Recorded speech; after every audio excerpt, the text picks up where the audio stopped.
মাঝরাতে মানুষের খাবারের ভিডিও দেখেই দৌড়ে চলে গেলাম কিচেনে আর বানিয়ে ফেললাম ক্রিস্পি চিকেন ফ্রাই, সাথে হচ্ছে মাসালা ফ্রেঞ্চ ফ্রাই। আশা করি আজকের ভিডিও তোমাদের অনেক বেশি ভালো লাগবে। হ্যালো, আসসালামু আলাইকুম, this is Miran, welcome back to my channel. সবসময় তো তোমরা আমার ভিডিও দেখো, আমিও মানুষের ভিডিও দেখি, তো আমার মানুষের ভিডিও দেখলে খুব খেতে ইচ্ছে করে। তো আজকে হচ্ছে একটা চিকেন ফ্রাই ভিডিও দেখে আমি দৌড়ে কিচেনে চলে গেলাম, তারপর ফ্রিজ থেকে যা যা ছিল সেগুলো বের করে ফেলছি। আজকে বানিয়ে ফেলবো আমি চিকেন ফ্রাই, সাথে বানাবো হচ্ছে মাসালা ফ্রেঞ্চ ফ্রাই। তো ফুল রেসিপি তোমাদের সাথে শেয়ার করবো, আশা করি তোমাদের অনেক বেশি ভালো লাগবে। এখানে যা যা ইনগ্রেডিয়েন্টস গুলো লাগবে আমি সব একসাথে করে নামিয়ে রেখেছি যেন কোনো কিছু ভুল না হয়। ফার্স্টে হচ্ছে আমি চিকেনটা রেডি করব, এই জন্য আমি ড্রামস্টিক গুলো সুন্দর করে ধুয়ে তারপর হচ্ছে ছুরি দিয়ে একটু কেচে নিচ্ছি, তাহলে মশলাগুলো ভালোভাবে ভিতরে যাবে আর এতে করে চিকেনটা অনেক জুসিও থাকে। তো সুন্দর করে কেটে নিলাম। আমাদের সবার কাছে পরিচিত একটা রোগের নাম হচ্ছে পাইলস, যেটার প্রতিকার বলতে আমরা অপারেশনকেই বুঝি। আবার অনেকেই আছে যারা অপারেশন করেও ভালো হতে পারে না, আর এটা এমন একটা রোগ যেটা আমরা কারো কাছে শেয়ার করতে লজ্জাবোধ করি, কিন্তু এই সমস্যাটি অনেকদিন যাবত রেখে দিলে বড় ধরনের রোগ হওয়ার সম্ভাবনা বেশি। তাদের জন্যই মূলত এই প্রোডাক্টটি পাইলস কেয়ার সফট ড্রিঙ্কস। এটাতে কোনো সাইড এফেক্ট নেই, সম্পূর্ণ প্রাকৃতিক উপাদান দিয়ে তৈরি। এটি বাংলাদেশ সায়েন্স ল্যাবের দ্বারা পরীক্ষিত এবং অনুমোদিত। এটি খাওয়ার নিয়ম হচ্ছে 1 গ্লাস কুসুম গরম পানিতে 1 চা চামচ পাউডার নিয়ে মিক্স করে তারপর হচ্ছে 2 বেলা খালি পেটে খাওয়ার আগে খেয়ে ফেলতে হবে। এটি সেবনের 7 থেকে 10 দিনের মধ্যে যে ফলাফলগুলো বুঝতে পারবে তা হলো টয়লেট পরিষ্কার করবে, ক্ষতিকারক টক্সিন বের করে দিবে, ভিতরের ক্ষত ও ঘা 7 থেকে 15 দিনের মধ্যে শুকিয়ে নিবে, রক্তপাত সম্পূর্ণরূপে বন্ধ করে দিবে, আক্রান্ত স্থানে ফুলাভাব কমিয়ে চুলকানি ও ব্যথা বন্ধ করে দিবে। তো এই প্রোডাক্টটি আমি নিয়েছি উই কেয়ার এই পেজ থেকে। তাদের পেজে 3 দিনের জন্য একটি ডিসকাউন্ট দিয়েছে, সো তোমরা চাইলে অর্ডার করতে পারো যাদের দরকার। উপরে পেজটা ট্যাগ করা থাকবে আর স্ক্রিনে নাম্বার দেওয়া থাকবে। এখন আমি চিকেনটা ম্যারিনেট করে নিব। এখানে মরিচের গুঁড়ো, ধনিয়ার গুঁড়ো আর সামান্য একটু লবণ দিলাম, তারপর দিয়ে দিলাম চিলি ফ্লেক্স এখানে 1/2 চা চামচ, তারপর দিলাম গোলমরিচের গুঁড়ো 1 চা চামচ। এখন আদা রসুন বাটা দিয়ে দিলাম হচ্ছে 1/2 চা চামচ পরিমাণ, লেবুর রস দিব 1 স্লাইস এখানে 1 চা চামচের মতো হবে, আর সয়া সস দিব 1 টেবিল চামচ পরিমাণ। তারপর হচ্ছে মাখবো। এখন হচ্ছে অরিগানো দিব সামান্য একটু, অরিগানোটা তোমরা চাইলে স্কিপ করতে পারো, তবে দিলে সুন্দর একটা ফ্লেভার অ্যাড হয়। অল্প একটু দিতে হবে 1 চিমটির মতো। তো সুন্দর করে দিয়ে আমি হচ্ছে মেখে নিব, আর এই মাখা ঝাঁকার কাজটা সুন্দর করে করতে হবে, আর মিনিমাম হচ্ছে 1 ঘন্টা ম্যারিনেট করে রাখতে হবে। তো আমি এখন ম্যারিনেট করতে দিয়ে এখানে যে আমি আলুগুলো ছিলে রেখেছিলাম ওইটা হচ্ছে আমি লবণ পানিতে ভিজিয়ে রেখেছি। এখন ফ্রেঞ্চ ফ্রাইয়ের সাইজ করে সুন্দর করে কেটে নিয়েছি। এখন পানিটা বলক আসার পর এখানে আমি সামান্য একটু লবণ দিয়ে এই আলুটা আমি সেদ্ধ করব ঘড়ি ধরে 1.5 মিনিট পর হচ্ছে আমি আলুটা একটু ঠান্ডা করে ডিপ ফ্রিজে রেখে দিব ঠান্ডা হওয়ার জন্য সুন্দর করে। তারপর এখানে আমি কোটিংয়ের জন্য 2 কাপ ময়দা নিয়ে নিলাম, আর 2 টেবিল চামচ দিয়ে দিলাম হচ্ছে কর্নফ্লাওয়ারটা দিতে হবে, আর ময়দা দিয়ে করলে অনেক সুন্দর হয় শেলটা। উপরে দিয়ে দিলাম হচ্ছে একটু গোলমরিচের গুঁড়ো, তারপর চিলি ফ্লেক্স আর লবণটা স্বাদ অনুযায়ী দিয়েছি। গোলমরিচ দিয়েছি আমি 1/2 চা চামচ, আর চিলি ফ্লেক্স দিয়েছি 1 চা চামচ।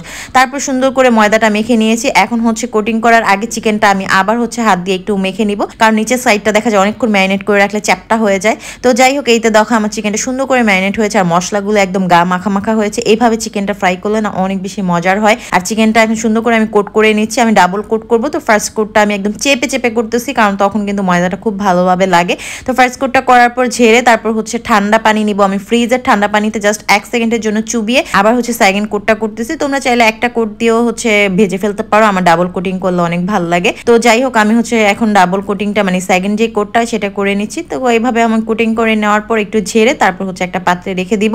তো তোমাদেরকে আমি এটা জাস্ট মুখে বলার থেকে দেখিয়ে দিলাম যে কিভাবে আমি কোটটা করি, আর এটা অনেক ইজি, সবাই করতে পারবা, কয়েকবার ট্রাই করলেই হয়ে যাবে। এখন হচ্ছে আমি চিকেনটা ভাজার জন্য প্যানে হচ্ছে তেল দিয়ে দিলাম ভালো অ্যামাউন্টের, কারণ হচ্ছে এটা ডুবা তেলে ভাজতে হবে। আর তেলের গরমটা তোমরা দেখেই বুঝতে পারতেছো, হালকা হালকা বুদবুদ উঠবে, খুব বেশি গরম করা যাবে না। খুব বেশি গরম করলে উপরে শেল পুড়ে যাবে, আর খুব ঠান্ডা তেলে দিলে আবার উপরে শেলটা খুলে চলে আসবে, দুইটাই হচ্ছে ঝামেলা।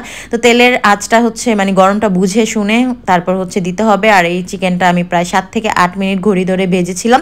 তো অনেকেই বলো যে আপু আমি চিকেন ফ্রাই করলে আমার ভিতরে সেদ্ধ হয় না, তোমরা এই প্রসেসে করবা, চুলার আঁচ মিডিয়াম লো হিটে রাখবা। তো আমি সবগুলো চিকেন ফ্রাই ভেজে নিচ্ছি, আর এইদিকে দেখো ফ্রিজ থেকে আমি ফ্রেঞ্চ ফ্রাইটা নামিয়ে নিয়েছি। এখন হচ্ছে মশলাটা মাখলে না অনেক সুন্দর হবে, ভাঙবে না। তো এখানে আমি মরিচের গুঁড়ো, ধনিয়ার গুঁড়ো আর হচ্ছে লবণ দিয়ে দিলাম, দিয়ে সুন্দর করে হচ্ছে মেখে নিব। আমি মশলা ফ্রেঞ্চ ফ্রাইটা এভাবে ভাজি, সবাই অনেক পছন্দ করে।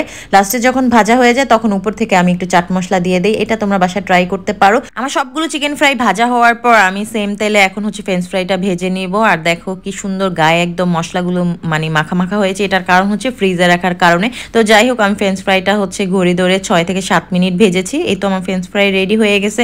তো আমি সবগুলো একে এক করে ভেজে নিয়ে এখন হচ্ছে আমি এই যে চিকেন ফ্রাইয়ের সাথে সার্ভ করে দিলাম। আর চিকেন ফ্রাইয়ের সাথে কিন্তু ফ্রেঞ্চ ফ্রাই অনেক বেশি মজা লাগে। তো যাই হোক, এখন হচ্ছে খাওয়ার পালা। আমি এখানে সস নিয়ে নিয়েছি, মানে টমেটো কেচাপ আর নর্মাল যে টমেটো সস আছে, হট টমেটো সস, দুইটা মিক্স করে নিয়েছি। মিক্স করে নিলে কিন্তু অনেক বেশি ভালো লাগে। তো ফার্স্টে একটা বাইট দিলাম, মাশাআল্লাহ এত মজা হয়েছে। তোমরা বাসায় হুটহাট এটা ট্রাই করতে পারো। ফ্রেন্ডসরা আড্ডা দিলে কিন্তু এরকম ফ্রেঞ্চ ফ্রাই অথবা হচ্ছে চিকেন ফ্রাই হলে পুরো আড্ডা জমে একদম ক্ষীর হয়ে যায়।